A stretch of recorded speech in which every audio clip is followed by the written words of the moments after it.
새 일을 행하시는 하나님이라는 제목으로 말씀을 전하고자 합니다. 오늘은 종교개혁 주일입니다. 이 종교개혁 주일은 교회를 새롭게 하시는 하나님의 은혜를 기념하는 날입니다. 인간의 공로나 전통이 아닌 말씀과 성령으로 새 일을 행하신 날이다라는 것이죠. 종교개혁자들이 오직 성경으로 돌아갔듯이 하나님은 오늘도 교회를 새롭게 하십니다. 이것을 우리 성도님들이 믿고 또한 하나님의 말씀대로 살아가시기를 간절히 바랍니다. 말씀과 성령으로 하나님께서는 새 일을 이루어 가십니다. 과거에 성공에 머무는 것도 아니고 과거에 실패에 머무르는 신앙도 아닌 것입니다. 사랑하는 성도 여러분, 하나님의 은혜로 날마다 새로워지는 주님의 몸된 교회와 가정이 되기를 주님의 이름으로 간절히 축원합니다. 오늘 본문 이사야서 말씀은 바벨론 포로 생활 속에서도 새 일을 행하시는 그 하나님의 역사를 우리 가운데 보여주고 있습니다.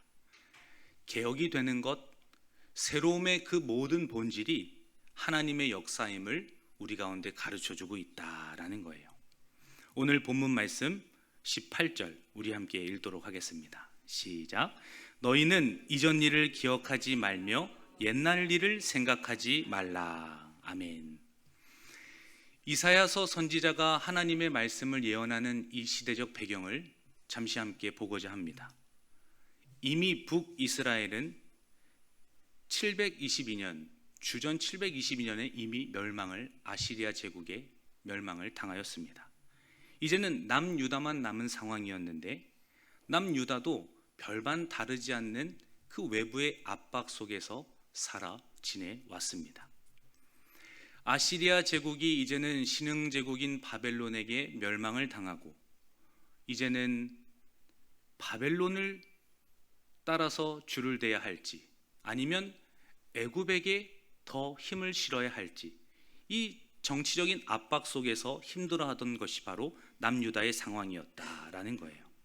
이미 일부는 바벨론의 1차 침략으로 인하여서 이미 포로로 끌려간 상황이기도 하였습니다. 이러한 절망적인 상황 속에서 계속해서 바벨론의 2차, 3차 공격을 받죠. 그리고 마침내 586년에 이 남유다도 멸망하는 그러한 역사를 맞이하게 됩니다.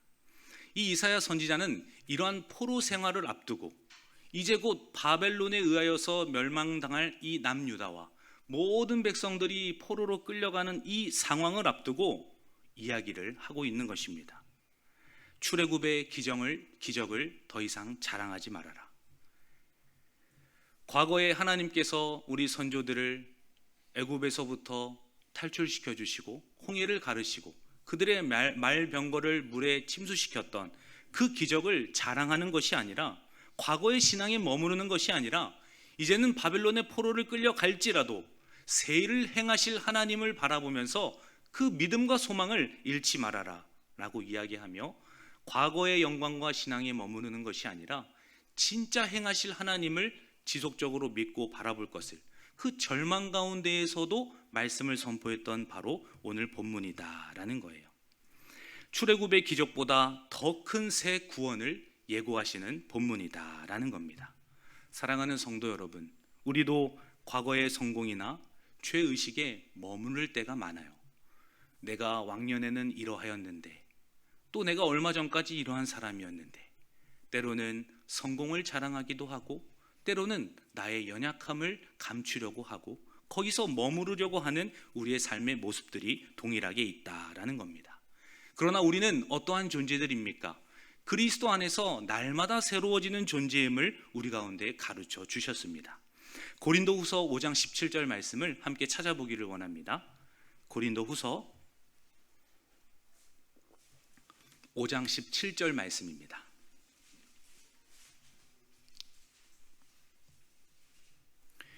고린도후서 5장 17절 함께 읽습니다. 누구든지 그리스도 안에 있으면 새로운 피조물이라 이전 것은 지나갔으니 보라 새 것이 되었도다. 아멘. 하나님께서는 날마다 새로움을 우리 가운데 허락해 주세요. 과거의 영광보다, 과거의 잘못보다 오히려 더 크신 하나님의 계획과 구원의 역사가 우리의 삶 속에 날마다 주어지기 때문이다라는 것이죠. 오늘은 종교개혁 주일입니다. 하나님께서 시대적인 흐름 속에서 어찌 보면 가장 큰 세일을 행하셨던 때가 바로 종교개혁 시대다라고 우리가 말할 수 있지 않겠습니까? 이 종교개혁 시대에는 중세의 암흑기라고 불리우는 약 10세기에서 15세기, 이 16세기 초까지의 시간들이 있었습니다. 계속해서 오랜 시간 이 종교 지도자들로 인하여서 또 잘못된 부패로 인하여서 암흑기가 있었다라는 거예요. 그때 교황의 권위가 절대적으로 승격화되는 그러한 오류가 발생하였고, 또 하나님의 은혜 대신 인간의 공로와 행위가 구원의 조건이 된다는 그 잘못된 가르침들이 만연하게 가르쳐지기 시작하였습니다. 이 대표적으로 면죄부가 그러한 것 아닙니까? 성 베드로 성당을 건축하기 위하여서, 그 건축비를 충당하기 위하여서 죄사함을 돈으로 거래하려고 하였던 바로 그 시대가 종교의 암흑기 시대였다라는 거예요. 회개로 우리가 죄사함을 얻는 것인데, 이 면죄부를 거래하는 것으로 구원을 사려고 하였던 이 어리석은 과오와 과거의 역사가 종교개혁 시대의 그런 촉발점, 시발점이 되기도 하였다라는 거죠. 두 번째로는 성경이 묶여 있었던 시대였습니다. 교황이 승격화됨과 동시에 성경이 묶여 있었던 시대였다라는 거예요. 예배와 설교는 라틴어로 공식적으로 사용되었습니다. 당시 자국민은 이탈리아어, 프랑스어, 독일어, 자국민의 언어로 일상생활을 살아갔는데, 이 종교적인 행위나 모든 책들은 다 라틴어로 기록되었기 때문에 당시 백성들은 문맹률이 높아서 하나님의 말씀을 읽고 그분의 가르침을 깨우친다는 것이 불가능한 시대였다라는 거예요. 오직 사제와 교황만이 말씀의 해석권을 가지고 있었던 시대였습니다. 사제들도 라틴어를 잘 몰라서 오히려 하나님의 말씀이 아니라 본인의 이야기만 주구장창 늘어났던 시대가 이러한 종교 시대였다, 암흑기 시대였다라는 거죠. 세 번째로는 이 교황권이 정치 권력과 결탁이 되어 있던 시대였습니다. 세속 권력의 중심이 바로 교회였기 때문이죠. 교회가 왕을 세우기도 합니다. 교회가 왕을 폐위시키기도 해요. 모든 정치적인 그 중심점, 구심점이 교회였기 때문에 이 정치와 결탁했던 그러한 시기였다라는 겁니다. 성직 매매가 만연하였고, 부패는 말할 것도 없고, 사치가 만연했으며, 영혼의 구원보다는 오히려 세상을 지배하는 것을 추구했던 시대, 바로 그 시대가 종교개혁 시대를 바로 일으킬 수밖에 없었던 그 암흑기의 시대였다라는 거예요. 그러한 암흑기의 시절을 보내던 어느 날, 1517년 10월 31일 독일 비텐베르크 대학교의 교수이자 또 수도사였던 마틴 루터가 그 비텐베르크 대학 안에 있는 성교회 문에다가 95개조 반박문을 내걸게 됩니다. 그때 당시에 그 교회 문의 역할이 뭐였냐면요, 논문 게시판이었어요.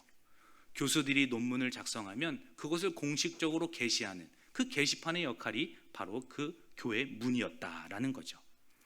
그때 당시에 교황이었던 레오 10세가 면죄부 판매사 요한 테첼을 불러서 면죄부 설교를 하면서 백성들이 면죄부를 구매할 수 있도록 좀 독려해달라, 이렇게 권면하기도 하였습니다. 그래서 실제적으로 테첼이 면죄부를 팔 때에 이러한 이야기를 합니다.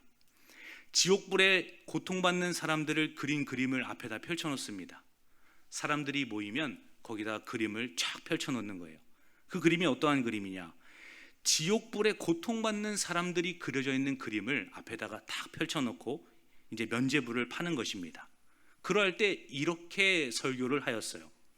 여러분이 사랑하는 죽은 친척들과 친구들이 여러분을 향해 애원하며 부르짖는 소리에 귀를 기울이시기를 바랍니다.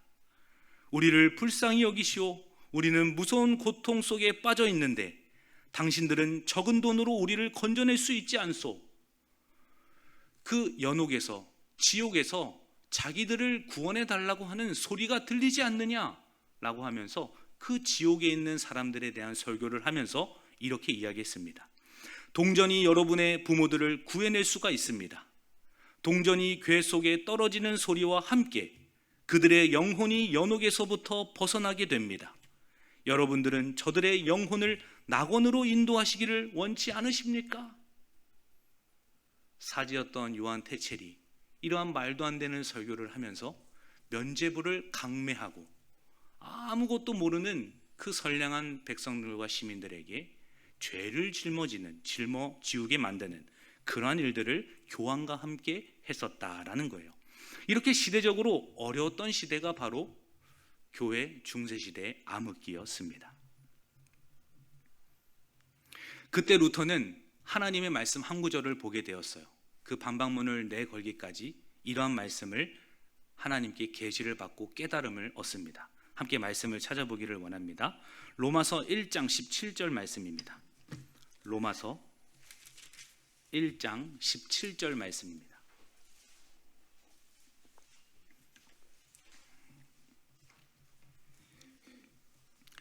로마서 1장 17절 함께 읽습니다. 복음에는 하나님의 의가 나타나서 믿음으로 믿음에 이르게 하나니 기록된 바 오직 의는 믿음으로 말미암아 살리라 함과 같으니라. 아멘. 이 구원의 은혜, 죄사함의 은혜가 믿음으로 얻는 것인데 어떻게 면죄부를 구매한다고 하여서 죄가 용서를 받을 수 있겠는가? 오호라, 하나님께서 원하시는 것은 믿음으로 죄사함을 얻는 것이구나 라는 그러한 깨달음과 깊은 통찰 속에서 이러한 개혁의 문을 열게 된 것입니다. 거기에 대한 핵심 주장은 이러합니다. 첫 번째로는 회개는 돈이 아니라 마음의 변화가 있다라는 것이 제1항의 내용이었어요. 회개는 돈으로 사고 팔 수 있는 것이 아니라 마음의 변화로부터, 하나님의 은혜와 성령의 역사로부터 이루어지는 것이다. 예수 그리스도께서 회개하라 하셨을 때 그것은 신자의 전 생애가 회개하여야 한다는 뜻이지 사고 팔고 할 수 있는 그런 개념의 것이 아니다 라는 내용을 주되게 주장하였습니다. 두 번째로는 핵심 주장이 이러합니다. 교황은 죄를 사할 권세가 없다라는 것이죠. 교황이 아무리 축사를 하고 면죄부를 찍어서 판다 할지라도 죄사함의 권세가 교황에게 있지 않다, 교회에 있지 않다라는 것을 주장하였습니다. 오직 하나님만이 죄를 용서하시는 분이심을 복음적으로 드러냈던 것이죠. 세 번째로는 참된 회개는 십자가의 고난과 믿음에 있다라고 이야기했어요. 진정한 회개는 내가 하나님 앞에 얼마나 죄인됨을 깨닫고 그분의 십자가만이 나의 구원의 길이고 능력이라는 것을 믿는 자들, 그 믿음이 있는 자들에게 진정한 회개가 주어지는 것이다 라는 엄청난 하나님의 은혜의 말씀들을 주장하게 되는 것입니다. 어떤 인간의 행위나 돈으로도 불가능한 것임을 이 마틴 루터는 종교개혁 시대에 도화선을 짚었던 것이죠. 그 결과 하나님의 은혜 가운데 그 시기 즈음에 인쇄술이 발달을 하게 됩니다. 얼마나 하나님의 기가 막힌 새로운 역사의 현장인지 몰라요. 그 인쇄술의 발달로 이런 95개조 반박문이라든가 또 성경으로 번역하는 일들, 이러한 일들이 전국으로, 전 세계로 확산되는 하나님의 은혜가 이루어집니다. 이때 교황청은 반발을 하죠. 루터를 파문합니다. 이것이 1521년에 있었던 일이었어요. 네덜란드에서는 고이센이라는 그런 개혁주의자들이 운동을 일으키기 시작하였고, 또 독일에서는 루터를 따르는 루터파 사람들이 종교개혁을 일으키기 시작합니다. 스위스에서는 또 칼빈을 따르는 칼뱅파가 종교개혁에 그런 또 힘을 보태기도 하죠. 영국에서는 청교도주의가 확산되면서 유럽 전역에서 갑자기 하나님께서 폭발적으로 세일을 행하시는 그런 종교개혁의 역사를 허락해 주셨다라는 거예요. 하나님께서 진정으로 새로운 일들, 진짜 개혁의 일을 시작하신 것입니다. 이것은 중세 암흑기를 깨트린 빛의 사건이기도 하였다라는 거예요. 하나님께서 종교개혁 시대를 통하여서 가르쳐 주신 것이 가장 크게 5가지 솔라다, 5가지 오직이다, 이렇게 이야기를 하고 정리를 합니다. 첫 번째로는 따라해 주시기 바랍니다. 오직 성경, 한 번 더요. 오직 성경. 이 신앙의 기준이 사람의 전통이 아니라 하나님의 말씀이라는 것이에요. 교황도 아니고 교회의 전통도 아니고 그 어떤 잘못된 가르침이 아니라 오직 성경이 우리의 신앙의 기준이어야 한다라고 가르쳤습니다. 두 번째로는 오직 믿음입니다. 시작. 오직 믿음. 한 번 더요. 오직 믿음. 인간의 행위로 우리가 구원을 받는 것이 아니라 오직 믿음으로 우리가 의롭다함을 입는 것입니다 라는 그러한 아주 중요한 내용들을 확립하게 된 그러한 사건이었다라는 거예요. 세 번째입니다. 오직 은혜. 오직 은혜. 구원은 전적으로 하나님의 은혜로 주어지는 것이지 우리의 어떤 노력이나 공로나 선행을 통하여서 구원을 입는다는 것이 아니다. 무조건적인 전적인 하나님의 택함과 그분의 은혜로 구원을 입는 것이다 라는 그러한 이신칭의에 대한 중요한 또 신학적인 확립을 이루던 그런 시기였습니다. 네 번째입니다. 오직 그리스도. 오직 그리스도. 중보자는 교황이 아니라는 것입니다. 중보자가 우리의 죄를 사할 수도 없고 중보자가 누구를 세우거나 그 권위를 행사할 수도 없고 사람 위에 사람이 서 있을 수 없다라는 그러한 기조와 가르침 속에서 오직 그리스도만이 우리의 중보자가 되신다, 우리의 전부가 되신다라는 그러한 태제를 걸게 된 것입니다. 오직 예수 그리스도의 영광을 드러내기를 원하는 그 믿음의 종교개혁자들의 마음과 심정이 담겨 있다라는 거예요. 마지막으로 다섯 번째, 오직 하나님께 영광. 오직 하나님께 영광. 네, 감사합니다. 모든 구원과 모든 역사의 주인이 하나님이시다. 교회도 아니고 사람도 아니고 어떤 정치 권력도 아니고 그 어떤 대단한 황제도 아니다. 오직 하나님의 영광을 위하여서 온 우주 만물이 하나님의 섭리 가운데 운영될 뿐이다. 이러한 다섯 가지의 중요한 핵심 솔라, 오직 가르침들을 우리 가운데 주었다라는 거예요. 사랑하는 성도 여러분, 이사야가 외쳤던 바벨론 시대에도 또 종교 암흑기라고 불리우는 종교 중세 시대에도 하나님께서는 새 일을 행하셨습니다. 오늘날에도 하나님께서는 우리 가운데 새로운 피조물이다 라고 하면서 날마다 새로울 것을 요청하고 계시다라는 거예요. 오늘 말씀을 대하시는 성도 여러분, 과거의 영광과 과거의 잘못에 머무르는 것이 아니라 영원하신 하나님과 날마다 새로움을 경험하시고 신앙의 강건함을 누리시는 우리 귀한 성도님 되시기를 주님의 이름으로 간절히 축원합니다. 예레미야가 3장 23절 말씀입니다. 주의 인자와 긍휼이 무궁하심으로 아침마다 새롭도다. 하나님께서는 아무리 피곤한 몸과 마음을 이끌고 하루를 살아가더라도 단잠을 자고 난 후에는 또다시 힘과 체력을 주시는 것을 경험하지 않습니까? 오늘 예배 가운데에도 지치거나 힘들거나 해야 할 일들이 쌓여 있다고 낭망하는 우리 성도분들이 계시다면 날마다 새롭게 하시고 아침마다 주의 인자와 긍휼과 무궁하심으로 우리를 일으키시는 여호와 하나님을 의지하시기를 간절히 축원합니다.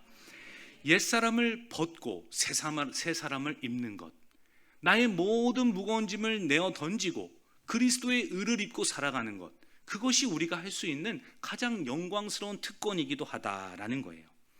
교회는 과거의 전통을 붙잡는 공동체가 아닙니다. 말씀으로 날마다 새로워지는 공동체이기 때문이죠. 이 종교개혁의 정신이 바로 그런 것 아닙니까? 항상 새롭게 되는 교회가 되어야 한다. 그것이 종교개혁의 큰 슬로건이기도 하였다라는 겁니다. 우리 이어서 19절과 20절 말씀도 함께 읽습니다. 보라, 내가 새 일을 행하리니 이제 나타낼 것이라. 너희가 그것을 알지 못하겠느냐? 반드시 내가 광야의 길을 사막의 강을 내리니 장차 들짐승 곧 승냥이와 타조도 나를 존경할 것은 내 백성 내가 택한 자에게 마시게 할 것임이라. 아멘. 우리가 두 번째로 기억할 것은 새 일을 행하고 하나님께서 반드시 나타내실 것이다 라는 거예요.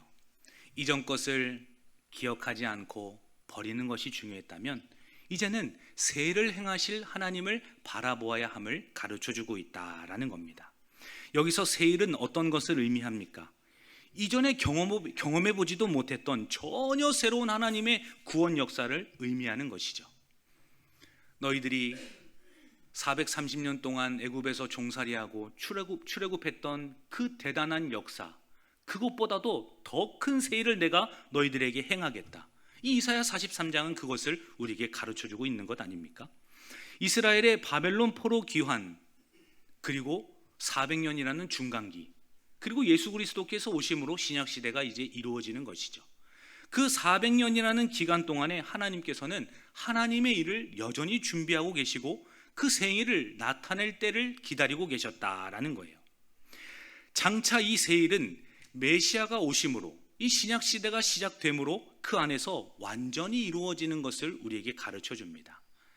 좁은 의미로서는 바벨론에서부터 포로 생활을 청산하는 것, 그리고 더 나아가서 종국에선 예수 그리스도를 통하여서 완전한 구속을 이루실 그 세일을 하나님께서 이스라엘 백성들에게 가르쳐 주신 것이다 라는 거예요. 19절 말씀에서 하나님께서는 내가 광야에 길을 낼 것이다, 사막에 강을 낼 것이다 말씀을 해 주십니다. 광야는 어떠한 곳입니까? 가장 인간의 절망을 느낄 수 있고 하나님의 도우심이 없다면 단 하루도 살아갈 수 없는 그 절망을 뜻하고 의미하는 게 바로 광야의 길인 것이죠. 그 절망 속에서 구원의 길을 내가 열어주겠다, 하나님께서 이스라엘 백성들에게 그런 은혜의 말씀을 하고 계시는 겁니다. 사막에 강을 낸다는 것은 무엇입니까? 사막에서 오아시스를 발견하고 강물을 만나게 될 때에 그것이 생명수라고 여기고 허겁지겁 그 물을 마시는 그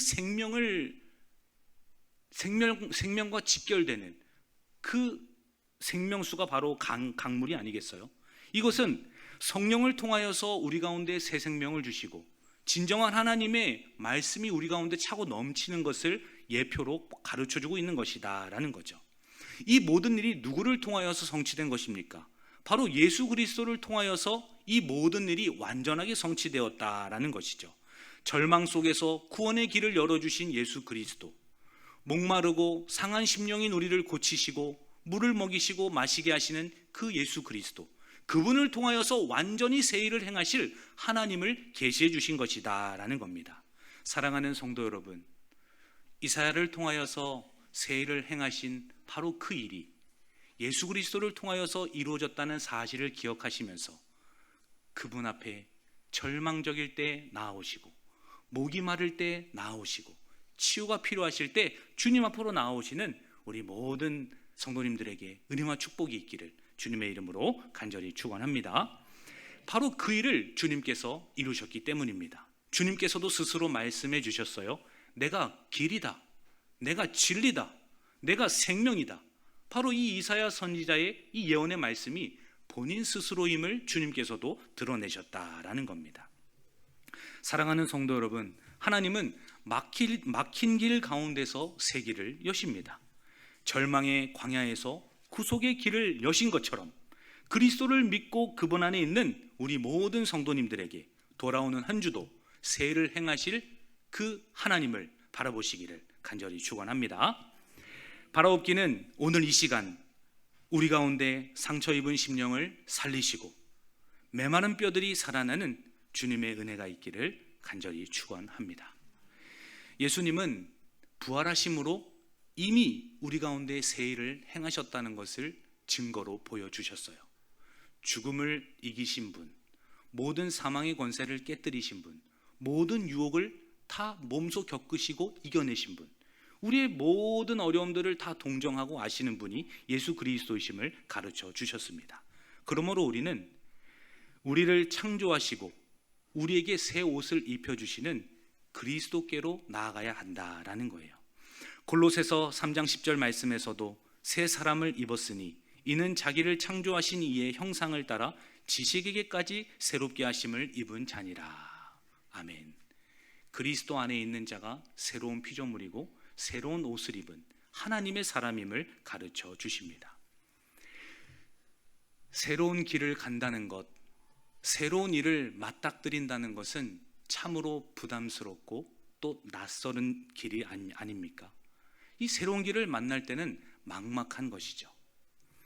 얼마 전에 있었던 일입니다. 착한 종교회 사모님께서 감사가 넘치는 교회, 광문교회 이렇게 새 교회 목회자분들을 좀 이제 대접해 드리고 싶다라고 말씀을 해 주셔서 새 교회 목회자 부부가 함께 만났습니다. 식사를 하고 대화하던 중에 이 작은 교회의 어려움들에 대한 이야기를 함께 나누게 되었어요. 그러다가 일례로 이제 곧 성탄절이 다가오는데 이제 2달도 안 남았는데 작은 교회로서의 어려움이 있다, 이런 이야기들을 하시더라고요. 저도 거기에 대해서 공감하는 바가 있었습니다.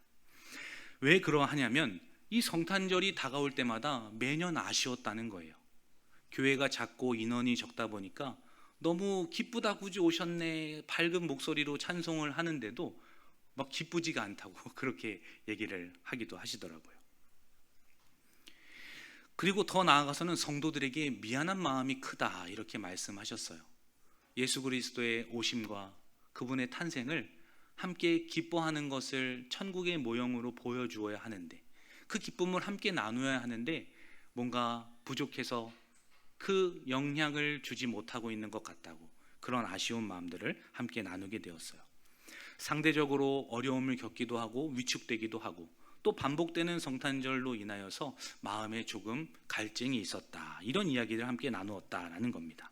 그러다가 의견이 모아지기 시작했어요.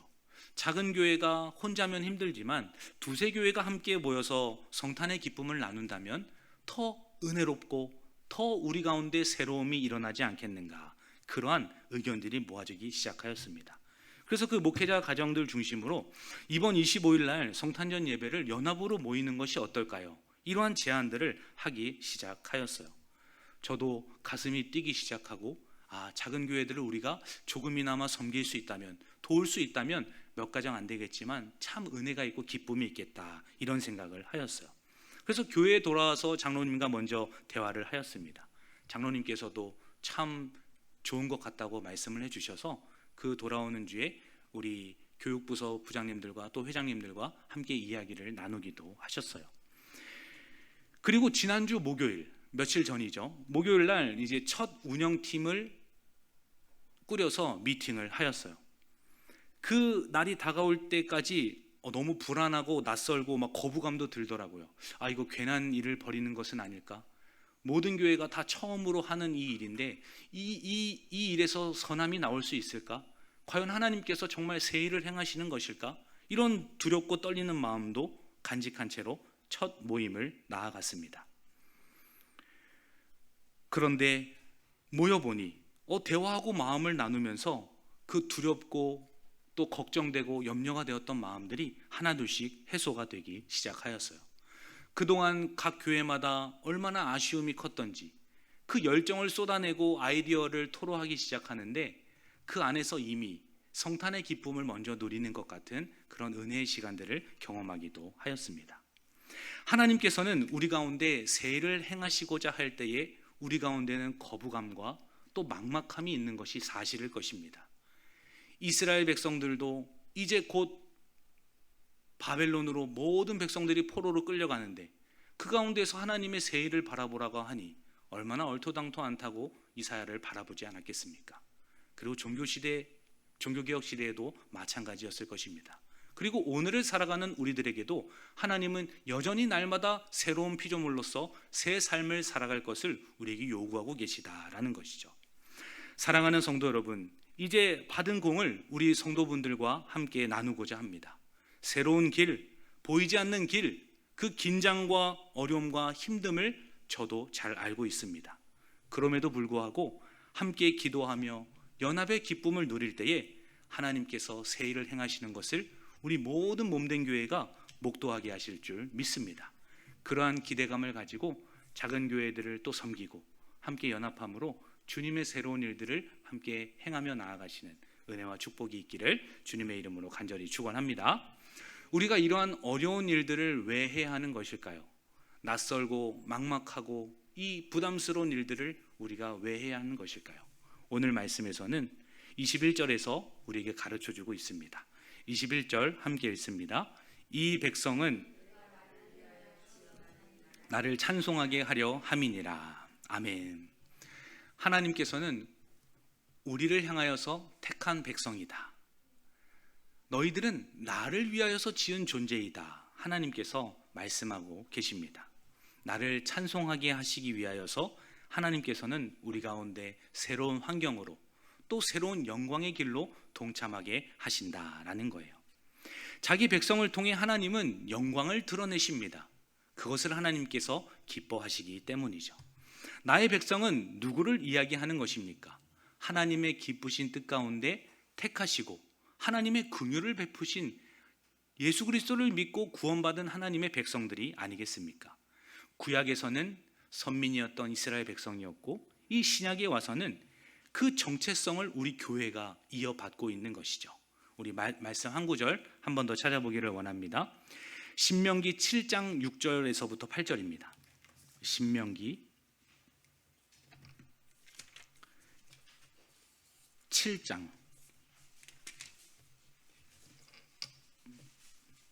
신명기 7장 6절부터 8절까지 말씀입니다. 신명기 7장 6절부터 8절 함께 읽습니다. 너는 여호와 내 하나님의 성민이라. 내 하나님 여호와께서 지상 만민 중에서 너를 자기 기업의 백성으로 택하셨나니 여호와께서 너희를 기뻐하시고 너희를 택하심은 너희가 다른 민족보다 수요가 많기 때문이 아니니라. 너희는 오히려 모든 민족 중에 가장 적으니라. 여호와께서 다만 너희를 사랑하심으로 말미암아 또는 너희의 조상들에게 하신 맹세를 지키려 하심으로 말미암아 자기의 권능의 손으로 너희를 인도하여 내시되 너희를 그 종 되었던 집에서 애굽 왕 바로의 손에서 속량하셨나니. 아멘. 하나님의 백성은 선민이다 말씀해 주셨죠.